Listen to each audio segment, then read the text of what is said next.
लोकसभा चुनाव में ऐतिहासिक जीत के बाद नरेंद्र मोदी दिल्ली पहुंचे। हवाई अड्डे पर पहुंचने के बाद रोड शो में लिया हिस्सा। रोड शो में हिस्सा लेने के बाद पार्टी कार्यालय पहुंचे देश के भावी प्रधानमंत्री नरेंद्र मोदी का हुआ भव्य स्वागत। उन्होंने अपने संबोधन में दिल्ली की सभी 7 सीटें जीतने पर जनता का किया धन्यवाद। उन्होंने कहा कि पार्टी की जीत लाखों कार्यकर्ताओं के प्रयासों का है परिणाम। प्रधानमंत्री डॉक्टर मनमोहन सिंह ने राष्ट्रपति प्रणब मुखर्जी को सौंपा इस्तीफा। मंत्रिमंडल की अंतिम बैठक में 15वीं लोकसभा को भंग करने का किया गया फैसला। प्रधानमंत्री डॉक्टर मनमोहन सिंह ने कहा कि प्रधानमंत्री के पद पर रहते हुए उनकी जिंदगी और कार्यकाल एक खुली किताब की तरह से है। उन्होंने कहा कि उन्होंने हमेशा इस महान देश को अपना सर्वश्रेष्ठ देने का हर संभव प्रयास किया। डॉक्टर मनमोहन सिंह ने आने वाली सरकार को हर प्रकार की सफलता के लिए शुभकामनाएं दी। प्रधानमंत्री ने कहा कि पिछले 10 साल में भारत ने ऐसी कई सफलताएं और उपलब्धियां हासिल की हैं जिन पर हमें गर्व होना चाहिए। उन्होंने कहा कि भारत पिछले 1 दशक में काफी मजबूत बना है। बहुजन समाज पार्टी अध्यक्ष मायावती ने आज लोकसभा चुनाव में पार्टी का खाता नहीं खुलने के लिए भाजपा समेत तमाम विरोधी दलों के घिनौने हथकंडों को जिम्मेदार ठहराया। नरेंद्र मोदी की रही ऐतिहासिक जीत। 1984 के बाद ऐसा कभी नहीं हुआ जब कोई एक पार्टी अपने अकेले दम पर बहुमत हासिल करे। वडोदरा में भी मोदी रिकॉर्ड मतों से जीते।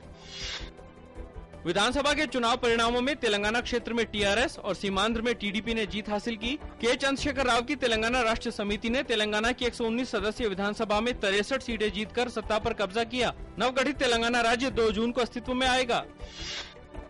सीमांध्र क्षेत्र में तेदेपा भाजपा गठबंधन ने 25 में से 15 सीटों पर जीत दर्ज की है।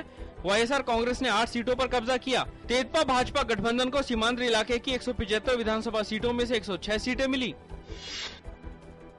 सिक्किम डेमोक्रेटिक फ्रंट ने राज्य विधानसभा की 32 में से 22 सीटों को जीतकर लगातार 5वीं बार सिक्किम में सत्ता हासिल की।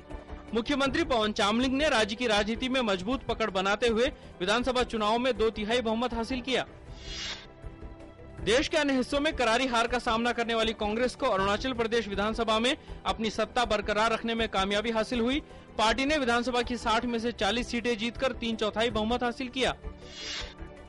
अमेरिकी राष्ट्रपति बराक ओबामा ने नरेंद्र मोदी को टेलीफोन कर उन्हें लोकसभा चुनाव में शानदार जीत के लिए बधाई दी। उन्होंने द्विपक्षीय संबंधों को मजबूत करने के लिए नरेंद्र मोदी को अमेरिका का दौरा करने का न्योता भी दिया।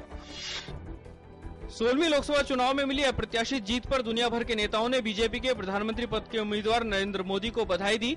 मोदी को बधाई देने वाले नेताओं में पाकिस्तान के प्रधानमंत्री नवाज शरीफ, श्रीलंका के राष्ट्रपति महिंदा राजपक्षे भी शामिल।